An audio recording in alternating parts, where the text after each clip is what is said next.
So if you want to hear about the title and the topic of this video, it's going to be at the very end of the video, so make sure that you watch the entire video. Don't be a douche and skip to the end of the video. Don't be that guy. I love you. Enjoy the video.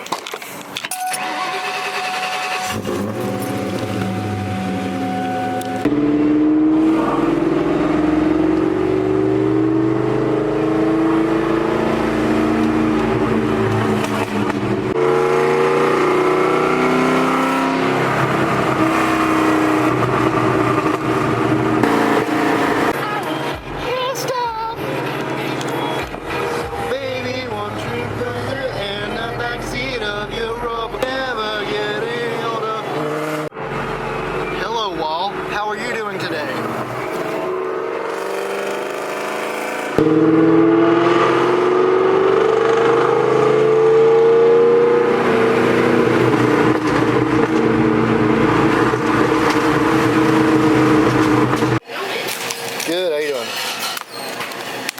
What are we doing for you today? Just one of these marshmallow things is normal, and then you have any decaf brewed?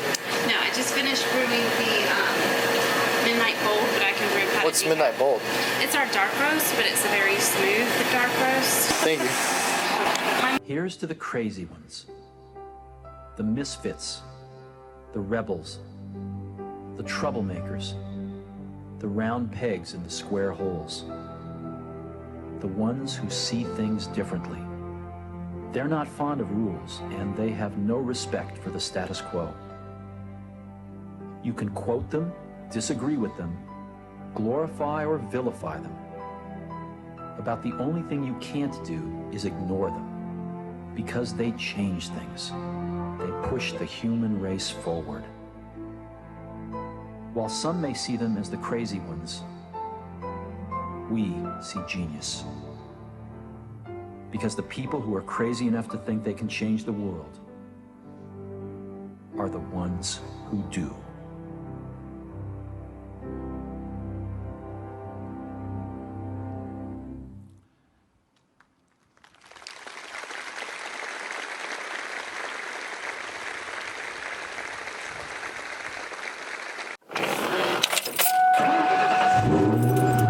Guys, it's Saturday. I got my red Rockstar here. Let me turn the music down really quick. I'm by my aunt's house to see if my, I guess you'd call him uncle-in-law, aunt's husband, good friend of mine anyways.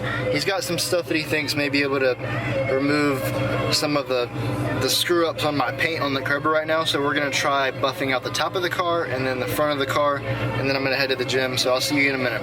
I'm having a love affair with these things lately. They're so freaking good. Oh yeah, new low weigh-in today. I woke up at a 176.5. Completely forgot to show you that. Yeah. I'll show you like what I'll look like later today.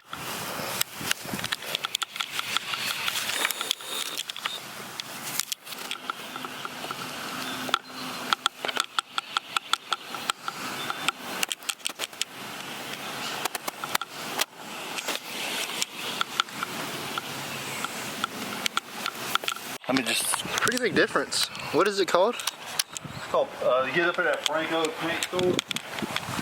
It's called paint cleaner. Paint cleaner. I mean, Looks a lot better.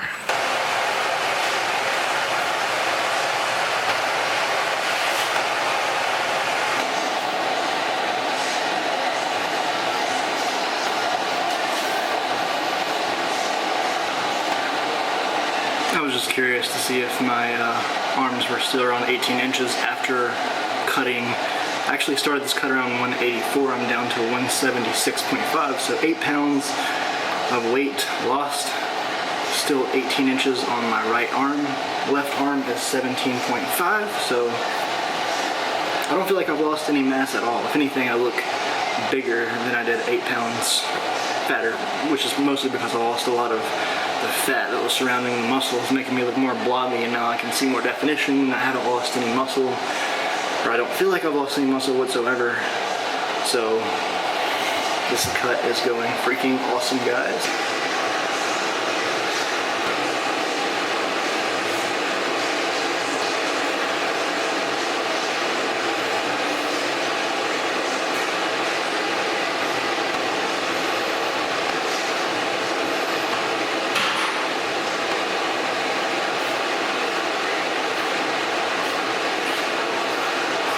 guess that's what I would be trying to pose like if I did men's physique, but I'm probably not going to do men's physique because I have a thick waist.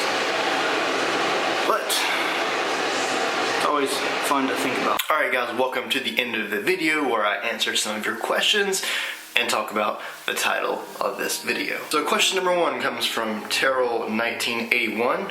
Question is, will you ever compete again?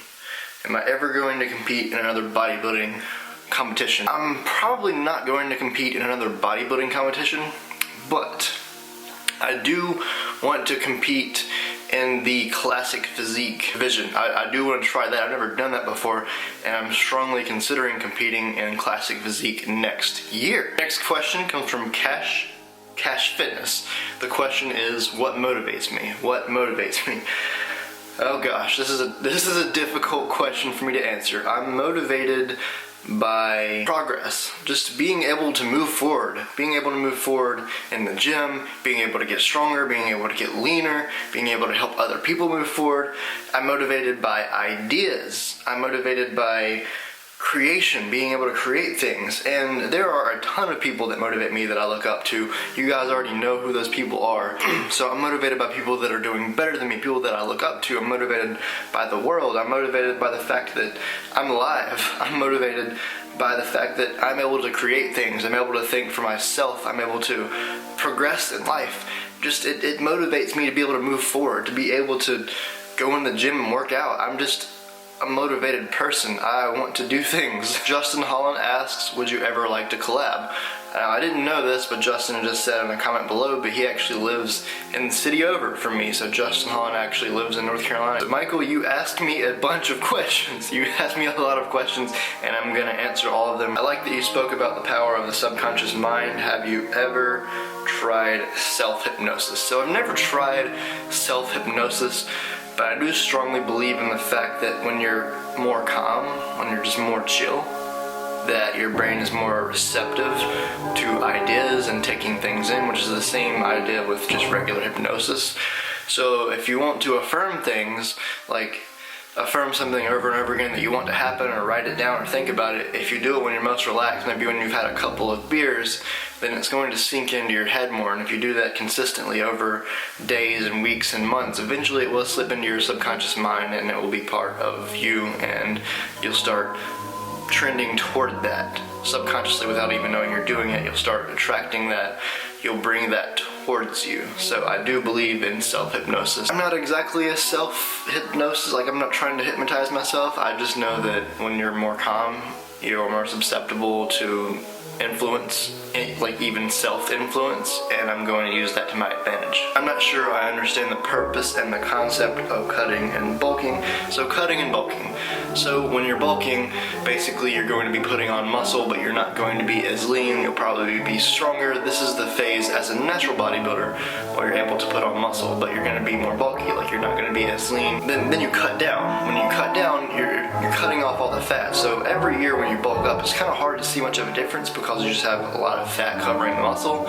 So you cut down every single year to see the amount of muscle that you've built. You'll see more of the lean muscle. So bulking is to put on mass, put on strength, all that sort of stuff. And cutting down is basically just to reveal it every single year, because you want to see the hard work that you put in. You want to see if you're progressing. You want to spend 75 to 80% of your time, your weightlifting career, your fitness, bodybuilding career, bulking. You want to spend 20% or less of the time cutting. I would even say 10% cutting, 90% bulking. What advice do I have for vegetarians and vegans? If you're counting macros, find vegetarian foods that fit into your macros. There are high quality protein sources. If you're a vegetarian, they are out there. If you're looking to diet down and get leaner and you're looking to be on a calorie deficit, then there are great vegetarian sources of protein, fat, and carbs. There are even really, really tasty treats that you can make with vegetarian foods.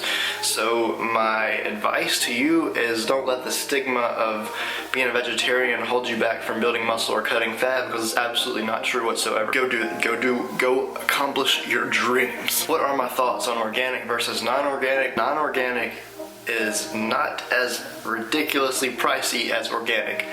I think it probably makes a very small difference because of the pesticides and the genetic mutation and all this sort of stuff, but really, how many vegetables, chicken, protein, like all these different sources of calories, fat, carb, protein, how much of it is actually fully organic, or how much of it has been touched by man and genetically modified over time? We don't really know. It's kind of a double-edged sword. It's kind of a tough question to answer because there are not a lot of sources of food that haven't been touched in some sort of way by man and modified in some sort of way to make it better to sell, to increase their margin, to increase their profit. It's just everything has been touched these days. All of our food sources, a lot of this stuff. I do think if you have the surplus money and you believe in eating organic, that it does make a small difference, but for me it doesn't make or break me. It's not that big of a deal to me. So yeah, that's my opinion. It's not a must, but it's one of those tiny little things that does help. One last question comes from my friend Chase. What's up, Chase? So the question he asks is, what's your opinion on clickbait and materialism on YouTube? So clickbait. So for me, if I don't find a title that's really good, really interesting, and on the most outrageous, crazy, fun thing in my video, and have my shirt off and have some sort of ridiculous thumbnail, then you guys aren't even gonna see my video. I've spent 24 hours on a video and had a title and a thumbnail that you guys just it didn't pop to you and you didn't click it. So in my opinion, for us, if we want you to view our content, we have to get you to click. We have to get you coming in to click. I don't even like calling things clickbait because 99% of the time, most of us that do that, what's in our videos is in the title. It's just the strongest part of the video, the most interesting part of the video, the best part of the video to put in a title. I believe right now, if you're serious about growing on YouTube and you're serious about your viewers watching your content, you want your viewers to actually see your content, then this is something that you need to do. You can call it clickbait, you can call it having really good titles, really good thumbnails. Books, like paperback books, ebooks, DVDs, series title, series episode title on Netflix. All of those things have been clickbaiting people for 10 years, 20 years, 50 years, 75 years. Book covers. They've been clickbaiting people for forever. They've been like book baiting people. It's been going on for much longer than YouTube. You want the thumbnail, the picture that people are seeing to be, you know, drawn in. You want that to be really good. You want the title to be really good. I don't really think it's clickbait. I just think that you're doing the best to get people into viewing your content. Materialism on YouTube. I don't really have much of an opinion on that. I'm not a very materialistic person myself. There are certain things that I would like to obtain. I would like to have a better ALPHA camera one day. There are cars that I like to have because I'm a car guy, but that doesn't mean I'm like this person that is obsessed with material things and money, and I'm definitely not that person whatsoever. I think a lot of the times that when people think someone is materialistic, or they have some sort of thought or pre-evaluation towards somebody, that it's really just their own insecurity and the way they feel about money and the way they feel about material things and all that sort of stuff. I think some people are very materialistic, and the people that are very strongly materialistic, I am kind of driven away from them. I don't really kind of get into that sort of thing, but for the most part, I think most people are good. They're not obsessed with materialistic things. There are just certain things that people would like to obtain with money one day. Money does buy things that you want. It may not buy happiness, but it does buy Lamborghinis and lots of Chipotle and tacos. Here in my garage, just bought this new Lamborghini, but you know what I like a lot more than materialistic things? People watching my videos, stomach hurts. I'll cut. I'll be right back. Alright guys, I'm back. So the last thing that I want to kind of talk about is bodybuilding genetics. What kind of genetics do you have? How much do genetics matter? How do you know if you have good or bad bodybuilding genetics? So here's the thing about all that stuff, guys. Genetically, right, I have strong calves. That's the only thing that I knew that I had genetically. Everything else was questionable. When I first started working out, I could not do one pull-up. I could not do like 1 or 2 push-ups. I had really bad lungs. Like I could not run more than about 30 seconds. I would start getting asthma. or in a couple minutes I would pass out. Like, I was that out of shape. So it seemed to me like genetically I was someone that was not meant to be in good shape when I was younger. Just genetically, that was what I was like. And I didn't really know my genetics. I didn't really know what I would look like if I started working out, what would grow faster, what would be harder to grow, what would be easier to grow, would it be easier for me to stay lean, would it be easier for me to bulk up. One thing that I can tell you guys, genetically, if before you've started working out at all, you're skinny, you have abs, you're already kind of shredded looking, like you can already see muscles everywhere, even though that you're smaller, you're going to be someone that has a tougher time putting on muscle, and it's going to be easier for you to stay lean. But I envy you type of people because you stay lean all the time. You can eat like 6,000 calories and you just build muscle. You just have to eat a lot more than somebody like myself. If you're somebody like me who was chubbier, retain more body fat before they started working out, then most likely you're going to have a tougher time cutting down and staying lean, but you're going to have a much easier time bulking up and building muscle. There are some people that are like the unicorns of the fitness industry that before they started working out, they already had like little bicep peaks and little tricep sweeps and like a little chest, a little bit of traps going on. Those type of people, those are the only people that you can just look at and tell genetically that once they start working out, they're going to look insane and they're going to blow everyone else away. Those are the type of people, those are like the 0.01% that when they start working out, they change, they look insane naturally, and then those are the type of people that end up becoming Mr. Olympia. That is the 0.1%. Don't compare yourself to those guys. I'm not like those guys. Most of us aren't like those guys. We don't need to have the 0.1 genetics of the world to be in fitness. If you look at some of the best YouTubers, some of my favorite YouTubers, Max Tuning, Christian Guzman, they don't have the best genetics in the world. Have you seen what those two guys looked like when they started working out? They didn't look like they had any sort of genetics at all.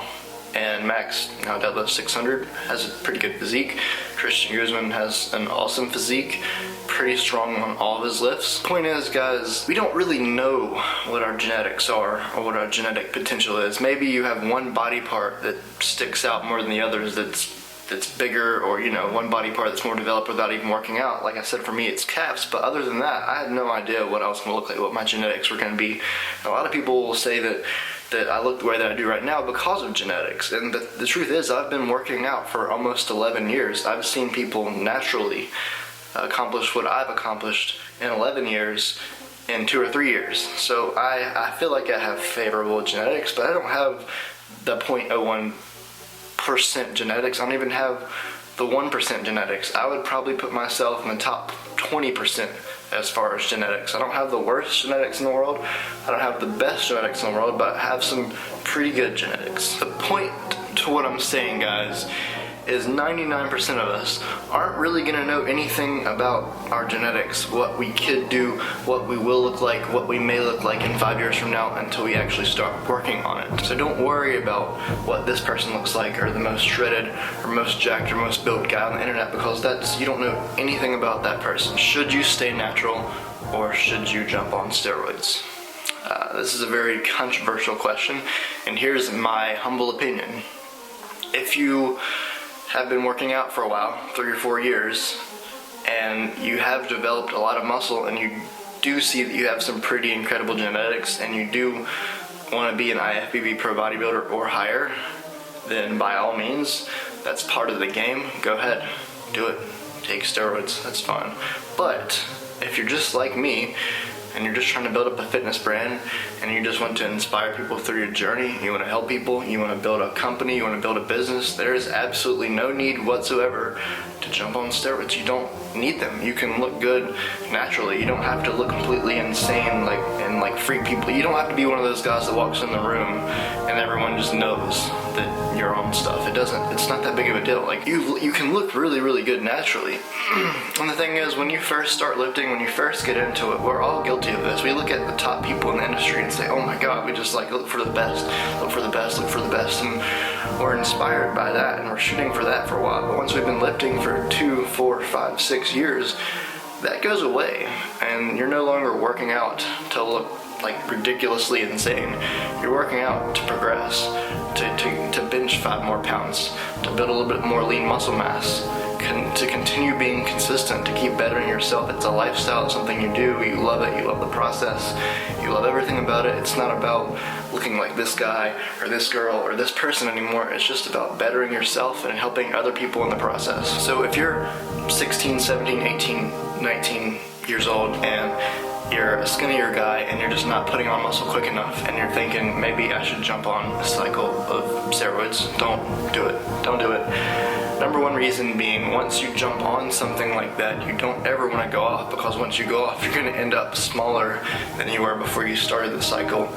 And the thing is, if you jump on something and then go off something, most likely you're not going to look very good naturally after that. You're going to have to be on stuff to look good. And it's just my humble opinion. It's what I've seen. In my opinion, you should stay natural unless you're looking to get into some competitive sport that requires you not to be natural to be competitive, and you're 100% sure that that's what you want to do. Hope you guys enjoyed this video. All love. I'll see you guys in the next one. Bye bye. Oh, I about forgot. If you like this video, please click the like button, subscribe, share with your friends, do all those things, because that lets me know that this is good and I'll make more videos like this.